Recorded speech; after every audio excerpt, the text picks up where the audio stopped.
bun isn't too bad. Hi guys, welcome back to my channel. This is my rodeo channel and I am doing a Q&A today. I just made a video and that was kind of the intro to the channel, and so this one is going to be just a little bit more in-depth of a Q&A and like more information about me and where I come from. And then if you come from my other channel, you know this, but if not, I'm moving to Huntsville, Texas to go to Sam Houston State University, and I'm going to be college rodeoing there and all of that fun stuff. I just wanted to put it out there that I'm going to be pretty inconsistent with videos. I'm going to try my best and I'm going to try to do as much as I can, but if I don't have any videos up for like 2 weeks or so, just please bear with me, and I promise you that I am very excited about this channel and that I have high hopes for it and what we're going to do. With all of that said, I'm going to go ahead and answer some of the questions that I got on Snapchat, and yeah, I'll probably answer like 10 or 15, but I just don't want this to be too long and too boring for my first official video. I'm just gonna stop talking. First question was from Mandy with a little unicorn. That's really cute. And she said, did you ever compare yourself to others and feel like you couldn't do it? Holy crap. Okay, that's a really good question to start out with. Absolutely 100% yes. And I feel like if you rodeo and say no to that, then you'd be lying. It's very easy in rodeo because it is an individual sport to compare yourself to your competitors. I started rodeo when I was 13 years old, and I really didn't even high school rodeo or anything like that. I just did gymkhana and stuff like that.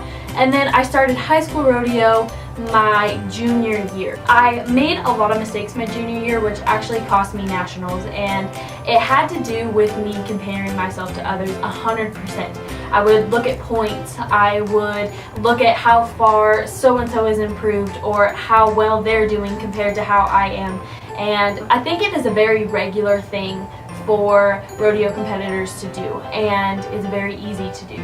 And if I have any piece of advice for any rodeo competitor, it would lie along the stories of this. My senior year, the only thing that got me to nationals was that I forgot about everybody else. I forgot about my competition. I forgot about the people that I always compared myself to and the girls that I always wanted to be like and that I always wanted to perform like and that I always wanted to have the ability of. I forgot about everybody and I just focused on one thing, and that was myself.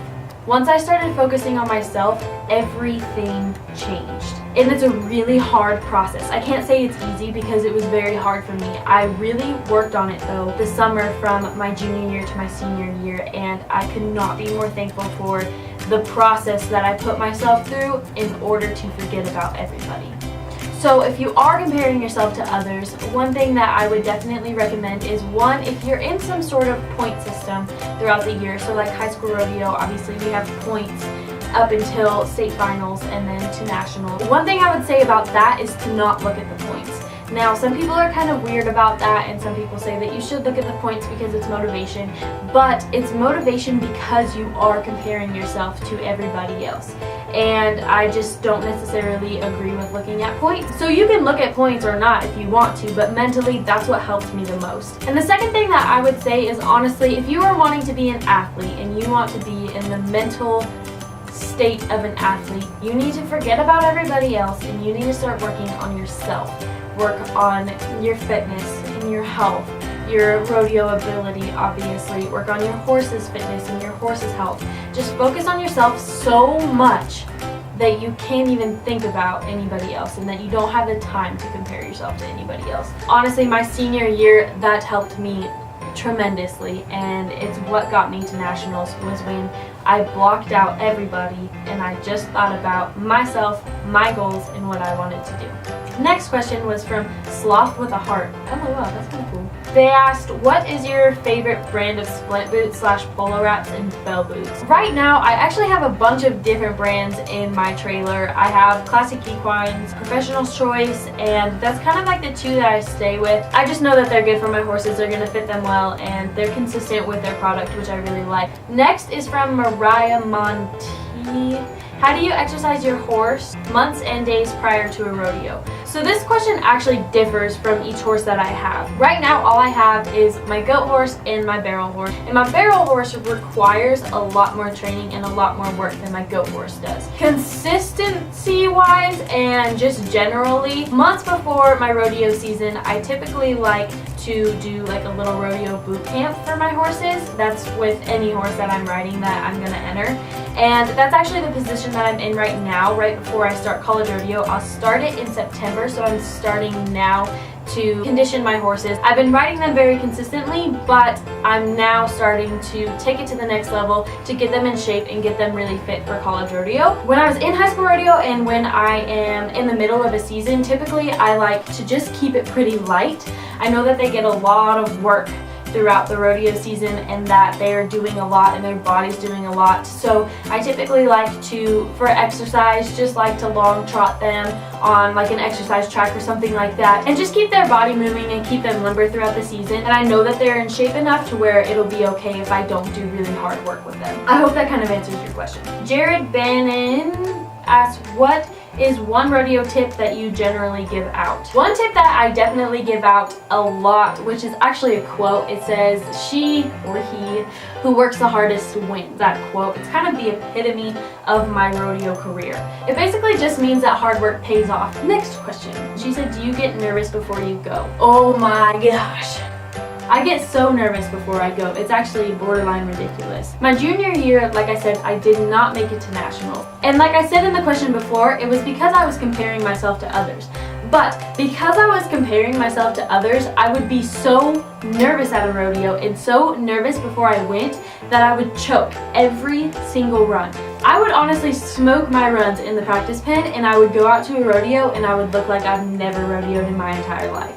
And that's kind of just the epitome of my junior year of high school rodeo, and that's just how it went. It was not fun, and it was because of comparing myself to others, and it was because of the nerves. In my senior year, when I started to not compare myself to others and really think about myself, the thing that helped me the most was the hard work that I put into rodeo in the practice pen or at home with the way I was eating and the way that I was working out. The hard work that I put in at home gave me the confidence that I prepared well enough for the rodeo that I was going to. I wasn't cocky at rodeos, don't get me wrong, but my mental state was basically that when I pulled up to a rodeo, I knew that I worked harder than anybody else at that arena or that was entered into the rodeo. And that was something that, like I said before in the last question, that I really took pride in. And I knew that the hard work that I was putting into it was pure passion and that I wasn't going to let myself get in the way of that. Jord Anderson asked, what is your favorite color? This is my favorite color. Also, I'd like to let you know that your stories are the best, and even though I don't do rodeo, they are still motivational for softball and volleyball and showing dairy cattle. Oh, that's so sweet. Emmy Kaufman said, what's your favorite discipline to compete in, and what's your all-time favorite horse's name? Favorite discipline to compete in? I'm pretty sure she means like an event, and that's goat tying because it's based on pure hard work, and I love that. The harder you work, the better you will do in the event, and I love that. And then what is your all-time favorite horse's name? I had this one horse that I bought as a step-up horse, and she was incredible. I loved her so much, and I named her Pistol Annie, like Miranda Lambert's band, and I loved that name so much. Okay, next, this will be my final question from Nyla Nelly 12. What are your favorite events in order? So I do barrels, breakaway, and goats. Probably goats, breakaway, then barrels. It depends on my breakaway horse. I don't have a roping horse right now, but when I had a really good roping horse, it was super fun for me. When I didn't have a good roping horse, it wasn't very fun for me. So it's kind of like a love-hate relationship right now for me and breakaway, but I think I'm gonna end the questions there. I'm so sorry if I did not answer your question. I will be doing more rodeo Q&As. I promise. But I just wanted to get like a little feeler out there so that you guys can get to know me a little bit better. If you haven't subscribed, please subscribe below if you love rodeo stuff. I don't know. And if you liked this video, or I answered your question, or you just are excited about new videos or excited about this channel, please give this video a thumbs up. 100%, it helps me so much. And I don't know, I just love you guys so much already. I'm so excited about this channel, and thank you so much. Bye!